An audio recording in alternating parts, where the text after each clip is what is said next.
Today, we've now entered a whole new year of multi-current reviews. And I quickly want to say thank you to everyone who's been tuning into these because honestly, I've been loving making these special videos and they're really fun to make and I'm glad people are tuning in. And yeah, let's get into this season's multi-current review.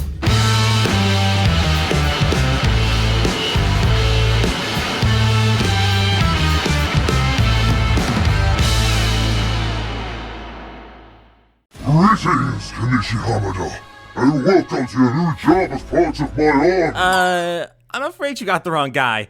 My name's Inosuke Ishimura. Huh?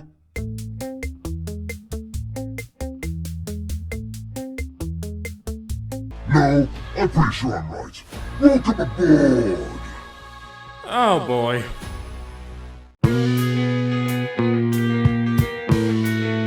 First off, we got Headhunted to Another World, from Salaryman to Big Four. This story follows Inosuke after constantly being moved around to a bunch of different work offices simply because of, he's trying to do his best to do his job, but everyone keeps trying to push issues and stuff onto him. He eventually finds himself being summoned to another world by the Demon Lord, who requests his help to grow the Demon Lord name as well as get more people into his army and stuff like that as one of the members of the Big Four. And that is kind of just where the story starts, just Ichimura, who has worked hard to this point to show his worth, working his hardest under the Demon Lord, who for some reason is a weirdly really good boss for being a Demon Lord. But moving past that, that's how the story starts. So what are my thoughts on this anime? To cut right to the chase, I think it's fine. Nothing special or amazing, it's just fine. I won't deny that there are some parts to it I enjoy, such as moments where Uchimura isn't perfect and can sometimes make mistakes, as well as prove that he's not completely stupid in terms of density and stuff like that, like a lot of MCs in these types of shows are, where they just can't take a hint at all, though he still has his pretty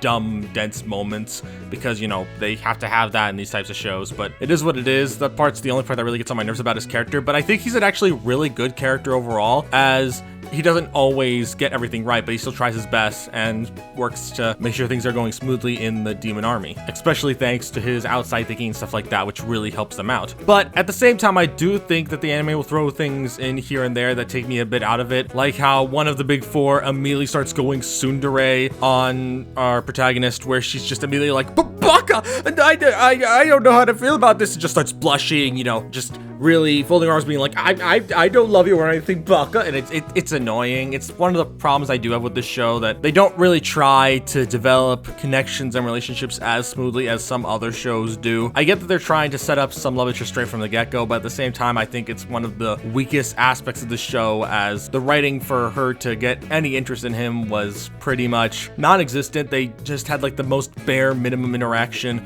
before she started liking him, which I wasn't a big fan of, but it's fine enough. It's just a trope I think can be written well sometimes, but isn't well written other times. Like, there are times where the tsundere trope can work in terms of comedy. The best example off the top of my head is definitely 100 Girlfriends. Karane, who is a tsundere, is one of my favorite characters, despite the fact, she falls for the protagonist almost immediately like everyone else is, because that's the whole point of the show. But that's definitely a better way of handling the tsundere trope, but in this case, I just didn't really feel it. It just kind of felt very forced at times. But when the show dives into like its own stories of lore and stuff, and how Uchimura tries to get the other monsters and stuff to work with the Demon Lord, I did find that stuff interesting. The only real complaint I have with it is these very small segments during most of the episodes, where in order to kind of come up with ideas, Uchimura goes into like this little space that's like a little bar inside of his head where he gets drinks and stuff like that, where he tries to form his ideas in his head and get the concept of what he needs to do. I really didn't like those segments. I thought they took me out of the episode and they really weren't the best, but it's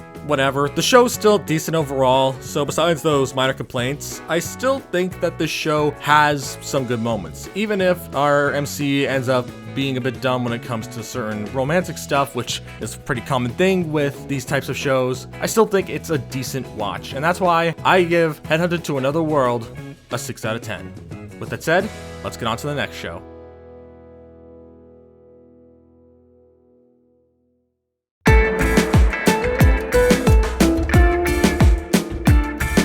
Hopping into our first sequel, we got the second season of the Apothecary Diaries. This season starts off with Mao doing her normal antics, only for issues to arise once more, like before in the first season, as she finds herself dealing with all sorts of new issues that not only push herself to the limits, but those around her as well. And that's the best description I can really give without spoiling anything, because the season has a lot going on so far, so let's just move past that. So, moving on to the season itself, after praising the first season and how much I really enjoyed it in a lot of areas, what did I think of the second season as of right now? It's still been really great. Like, I felt like the beginning, the first episode was kind of meh to me. I didn't think too much about it. It was just kind of eh. But as the season got on, it just got more and more interesting, and I was really enjoying myself. And right now, at the part I've stopped at with the show so far, I've been loving it. I have been loving season 2 of the Apothecary Diaries, and with its opening being once again an absolute banger, which so far the show's been really good at its openings. It's all been really good. Now, would I say this show is amazing, like the best show ever? No, I won't say it's a 10 out of 10 show. However, continuing past the first season, I think it's still a very strong second season, and I've been having a great time with it, and I've been just really enjoying all the different antics of Mao, who's still one of the best characters I've seen in a show. Like, her attitude towards everything and her reactions were just so funny, and she's definitely one of my top favorite main characters, and I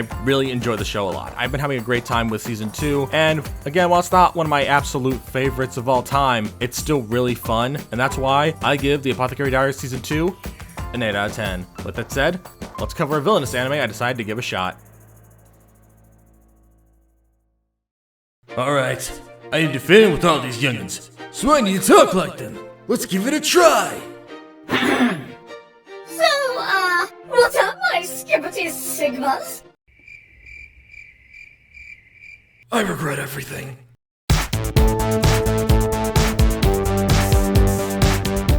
Next up, we got From Bureaucrat to Villainess, Dad's Been Reincarnated. A story that follows a father who, after getting hit by a truck while trying to save a kid, finds himself being placed into the body of the Villainess from an Otome game his daughter was playing, and thus uses his otaku knowledge to traverse through the world of the story, as well as change things bit by bit using his fatherly attitude. And yeah, that's a decent summary, so we're just gonna roll with it. So going into this anime, I wasn't sure whether I would like it or not, mainly because of the story being one of those a guy becomes a girl or vice versa type concepts, which I've never really been a big fan of. I don't really like the concept of the whole gender bending genre. I've never really been super into that, so I wasn't too certain about how I would feel, since when it comes down to it, in terms of those types of shows that I enjoy, I could count how many I've really liked on one hand, and it's just not really my cup of tea. However, there are times where the shows can be good. One example would be Life with an Ordinary Guy Who Reincarnated into a Total Fantasy Knockout, which is a show I actually enjoyed way more than I expected to. But when it comes down to it, there aren't too many shows that I like of that genre, but that is one of the ones that I actually found myself enjoying quite a bit. And since I do like the villainous genre enough, I was hoping that maybe this would be a bit more interesting, since, you know, most villainous stories usually end with the villainess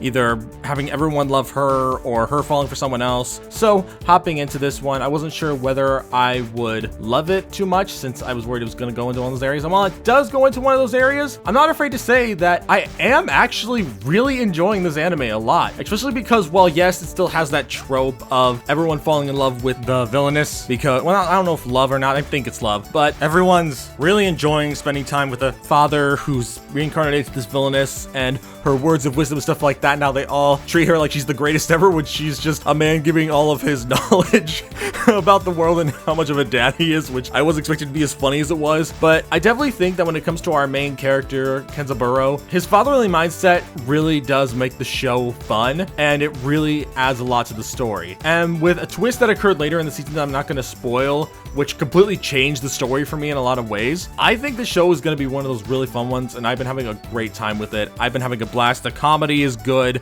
The whole thing with the dad and his trying to understand this game and stuff is really funny, and I've been having a good time with it, and that's why I'm excited to see what happens next, and I give Dad's Been Reincarnated an 8 out of 10. With that said, let's get into the most degenerate anime I've seen this season. One day, I found myself in the body of this cat, and after being saved by this perfectly normal elf woman, I hope to enjoy the rest of my life as an ordinary pet.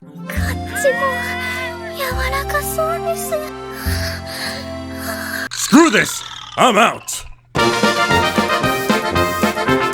Next up, we got Beheneko, the elf girl's cat is secretly a S-rank monster. This show follows a soldier who, after dying, reincarnates into the body of a monster known as a behemoth, and after being rescued by an elf girl, vows to stay by her side and protect her for the rest of his life, and that's where the story really starts off. Now, to be honest, I went to this show expecting a nice kind of slice of life fun series with a bit of ecchi humor here and there, but mostly just be a fun, comedy, slice of life type show, and that's it, just a fun little show. However, after sitting through a decent chunk of it, I can say without hesitation that this is probably one of the most weird and disturbing ecchi shows I've watched. Now, it's not on the same level as some of the truly bizarre ones out there, but there are so many things wrong with this anime that it's hard for me to not just kind of get completely taken out of it a lot of the time. From the show's idea of humor being just this muscular lady dude person and some of the laziest slapstick I've ever seen, there's just not really much here that I can really say is good, especially with this one thing that I've had the biggest problem with the show, and that is how much the elf girl in the show wants to freaking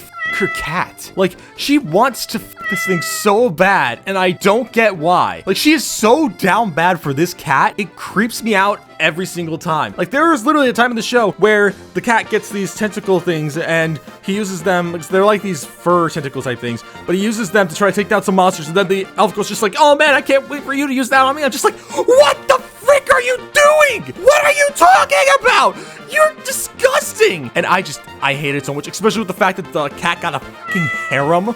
Like, why did the cat get a harem? It's a cat! It's a flipping cat! And while I do go over the backstory of the girl and why she likes cats so much, it's still creepy, and I get people who like bestiality would probably enjoy this anime, but for me, who doesn't give a crap about that stuff, it just weirds me out. It just really creeps me out, and it really took me out of this show. And not only the fact that the elf girl's so down bad for this cat, but the fact there are multiple girls down bad for this cat, with one literally falling for him for the stupid reason of, he saved me from one piece of flying debris, now I want to bang him.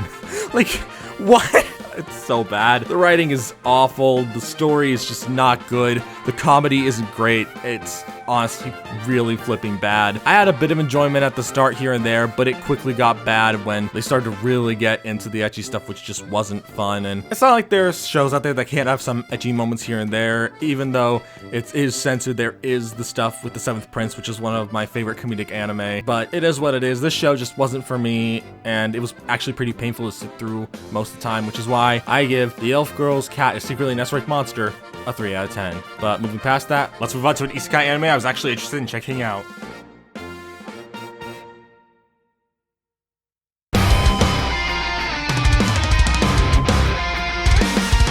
Next up, we have the Red Ranger becomes an adventurer in another world, which follows the Red Ranger Togo Asagaki, I don't know if I said that right, but moving past that, as he's summoned to another world and begins a new life there while using the power of bonds and his ranger powers in order to survive. But what awaits him on his journey? Only time would tell. So that was a pretty mediocre summary, but we're just gonna roll with this. So going into the show, I was hoping to really enjoy it, since when I was younger, I watched all kinds of Power Ranger shows, with my favorite personally being Dino Charge. And so going into this, I expected it to be a bit corny, but a lot of fun. However, I was kind of disappointed with it, because it wasn't just a bit corny, it was also really repetitive with the blabbing about the power of bonds and stuff. And while I get there are reasons behind it, since at one point the show does go over a bit of the main character's backstory and stuff like that, and that his bond power is based off something in his past. At the same time, I just got really tired of it and how corny things would get, and I just didn't enjoy it as much as I was hoping I would. It's not awful, but when it comes down to it, it's a pretty mediocre show, and I don't think it's the worst thing ever, but there are times where I do get a bit frustrated. Though it was a bit sad that throughout this show, I wasn't really into it until like the 6th episode. Like, that was the episode where I was like, okay, this might actually be kind of interesting.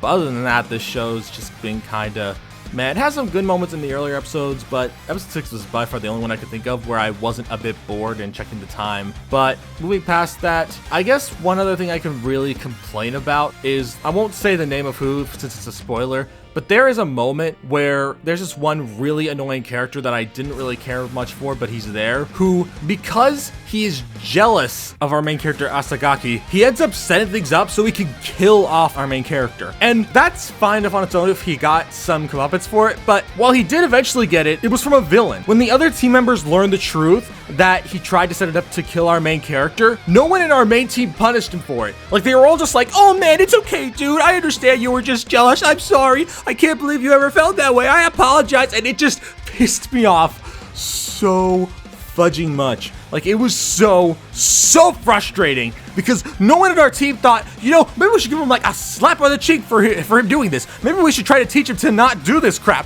No, instead they were all like, nah, we forgive you for trying to kill one of our friends. It's okay. It's all good. We're fine. We're good. And the only reason you pay for what you did is by a villain showing up and you trying to jump in the way to save the main character and stuff like that. It's stupid. And it really just pissed me off seeing how this could have gone in a lot better direction if they actually made sure for him to understand this was bad. You shouldn't have done this. But no, they don't. They just try to reassure him it's okay. And it just got really on my nerves. But other than that, the show is still decent in a lot of ways. He's just the one character I cannot stand, and I wish they didn't try to immediately be like, yeah, no, he's our friend now. Yay! He didn't try to do anything too bad. He just tried to kill one of us. Yeah! All because of a bunch of stupid jealousy. Now, the show still has some good moments to it, and while I wish that he was punished for his actions by our main team, it is what it is, and at the end of the day, the show still had some good moments, some decent comedy here or there, but it definitely got a bit repetitive at times, which is why, overall, I don't think the show is the worst thing ever, but it could have been a bit more interesting, and I just give The Red Ranger Becomes an Adventurer in Another World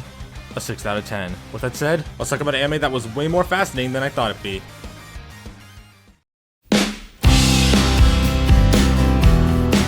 Next up, we have Okitsura. Fell in love with an Okinawan girl, but I just wish I knew what she was saying. So this series follows Teruaki Nakamura, who has a crush on a girl at this new school he just transferred to in Okinawa. But because she's a native to Okinawa, sometimes she'll say Japanese words that aren't in the modern Japanese dialect. And because of that, there are times where she'll say things that he just won't understand because he doesn't have the same type of Japanese speak. Still, he continues his new life in Okinawa while learning more about people and the culture surrounding the whole of Okinawa itself. So yeah, going into the show, I was mostly interested in the romance aspect since all the clips I saw were very much based off of the rom-com concept of this one girl named Kana, who isn't our main like love interest in this show. Like the MC loves another girl. But even though that's the case, I still wanted to check it out because I thought maybe this would be a fun little rom-com to pass the time. But I was very surprised with how it actually was better in other ways than I had expected. Like originally I thought the romance was going to be the whole thing, but there are other parts of the story that are way more focused on and actually very good. Because while it did surprise me how little the romance was relevant, it kind of replaced that by teaching people about the whole land of Okinawa. And while I wasn't too sure of it at first, I quickly found it to be very fascinating. And with the little romance sprinkled in here and there, which was absolutely adorable, especially from Kana's perspective, as she's definitely the best girl in the show in my opinion, I just found the show to be very fascinating and helped me learn a lot about the world of Okinawa, you know, the location. And now I feel like I know a bit more than I originally did, but it's not without problems here and there. Like it has some really bizarre CGI at times, and there are some moments that feel a bit weird, but the show's still good. In terms of like the weird moments, there's just like this one where a character looks like they're about to say something serious, even though there was like no build up to it, and then, you know, it cuts to a joke, which you kind of expected, but at the same time, you're just wondering like, what the heck? But okay. But it is what it is. It's still a decently fun show overall, and while it's not like my favorite on this list, for being just a fun slice of life type show while also teaching you about the land of Okinawa, it was very interesting, and I also really enjoyed the kind of dynamic between Kana and our main character, which I'm really hoping that it kind of switches to that direction personally because I really do adore their relationship. But yeah, the show is interesting, and overall it's really solid, and that's why I Fell in Love with an Okinawan Girl a 7 out of 10. With that said, let's get into the next show.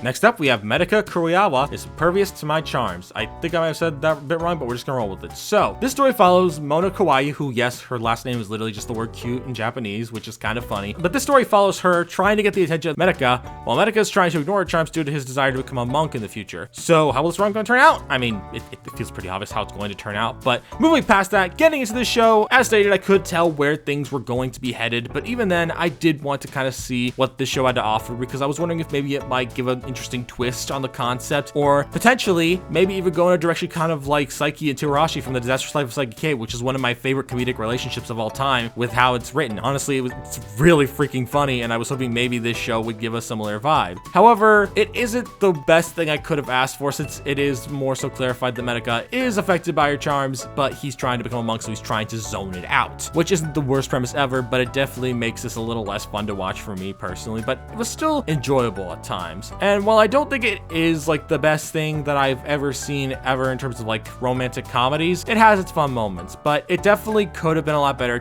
It does rely on tropes, you know, like love triangles. It relies on a lot of fan service. It relies on things that, in my opinion, kind of bring the show a bit down because they just try to like shove it all in your face and don't try to write the characters as actual characters and just kind of make them, you know, these people who are just all pining for certain people's affections or trying to charm them and stuff like that. But for what it is, it's all right. I definitely wish that the relationship between our main characters was a bit better. I feel like it could have been a lot funnier, but for what it is, it's not the worst thing ever, which is why I give Medaka Kuroiwa is Impervious to My Charms a 7 out of 10. With that said, let's get into the next show.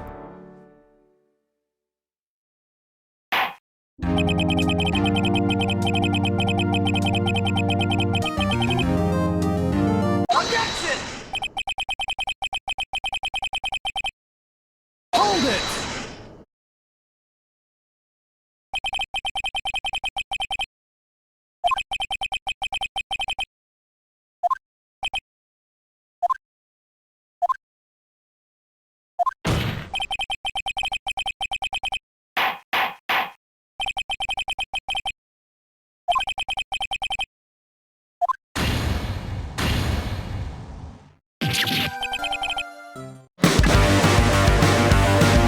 Next, we have Sakamoto Days, a story following a retired assassin as he spends his day-to-day life with his wife and daughter, all while a hit was put on his head, and thus the story follows him and his day-to-day life with a constantly expanding cast as people are trying to hunt him down and take him out. And thus, that's how the story really begins, with him interacting with a few people as well as trying to go against these assassins that are all around trying to kill him. Now, moving past that, I'm aware that there are mixed opinions on this show, since when it comes to insanely good adaptations, this series definitely is not receiving the same quality as some other shows, you know, like JJK or Demon Slayer, which a lot of people love and definitely treat that a lot better because, you know, they have such amazing animation and stuff. So when I saw how this was being received by both positive and negative feedback, I myself was unsure what to think, other than being a bit negative due to the fact that I saw the opening and I didn't care for the opening itself because I thought the animation was way too slow at times with its action scenes, and when it came to the music was not really my cup of tea. I didn't care for it. Still, I decided to sit down and watch the show, and don't get me wrong, the show is fun. In fact, I thought when we were going into this show, I was gonna love everything because the first episode, in my opinion, absolutely loved the first episode. I think the first episode of this show was flipping phenomenal. It was incredible. I had such a great time with the first episode of this show. I really loved it, and there are some episodes where I felt the exact same way. However, as I watched through the show, I think that the episodes were a bit mixed. There were some episodes that were really good, some that weren't that good at all, some that were mediocre, but overall, I definitely think that when it comes down to it, the show is decently solid. It's not perfect by any means, it definitely has some issues here and there, but it does deliver some of the hype that it needs to. And while it was sad that there were some episodes that I thought were pretty meh, there was never an episode that I thought was bad. There were just episodes that were just kind of mediocre, and while I don't love every single part of the show, it is better than I anticipated, and thus, in the end, I did think it was a fun show. May not have been perfect, but I did have a good time, and I really am excited to see what could happen next, and that's why I give Sakamoto Days a 7 out of 10. Maybe a bit dull at times, and may not be the best show ever, but it's still really fun, and I'm having a good time with it. So with that said, let's talk about the sequel I was looking forward the most to watching.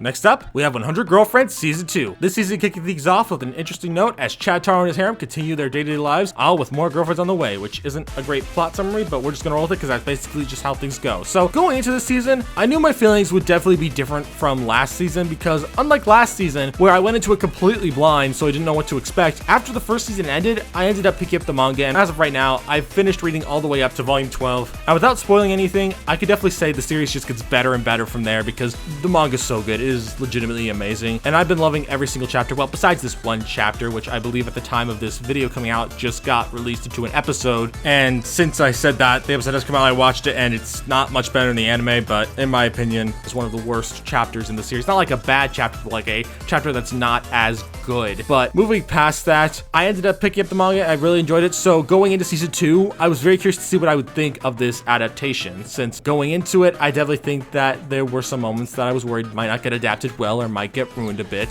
So when I went into this, I was very curious to see. And thankfully, this season did not disappoint. In terms of adaptation, I've been really enjoying it a lot. And while there are some parts of the adaptation I think should have been done differently, I do think that overall, this season is really funny and it captures a lot of what made the manga so good. Like, besides the one chapter I mentioned, which I was not a big fan of, in terms of the rest of the stories, I've been having an absolute blast. Like, they've been doing such an amazing job with adapting it all, and they even add in a little thing here and there in order to make things more interesting and throw in these little jokes that would fit the characters even if they weren't in the original manga. And I've been having a great time with it. Like, this whole season has been absolutely great. In terms of adaptation, I couldn't expect too much more. It's already so good. Even if it does have a few things I would have adapted differently, in my personal opinion, I think that overall it adapted it really freaking well, and that's why I give 100 Girlfriends Season 2 an 8 out of 10.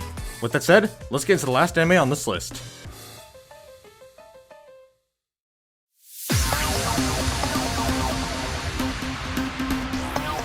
Last but not least, we have Solo Leveling Season 2, which follows Jinwoo as it's become harder for him to hide his overpowered abilities, but even so, he continues to push himself to get stronger and stronger, all with the goal of reaching the top and also another goal that I won't spoil, but is part of who he is and what he's trying to do. Now, going into the season, I was expecting it to be fairly entertaining, since I love the first season a lot, and personally, I think that it didn't have to be anything special, it just had to be something entertaining like the first season. However, this season went above and beyond, because somehow there has yet to be a bad episode. Like, every single episode has been so good. I've been having such a great time with this anime. I think the show is just so much fun, and I really do love a lot about Solo Leveling, and I cannot wait to see what happens next because this series is just so good. The anime has been great, the animation is peak, and there's stuff that happens in it that I was absolutely shocked by sometimes, and it was amazing. I had a great time with it.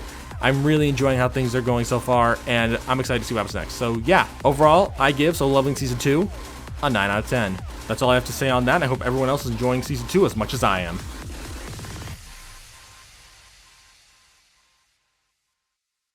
And that about wraps it up. Once again, thank you to everyone who watches these videos, and I hope to continue bringing more of these types of videos in the future. But with all that said, if you're new to the JGC Anime channel, don't forget to subscribe. I always welcome new anime fans to the channel, and I will see you all around. Peace!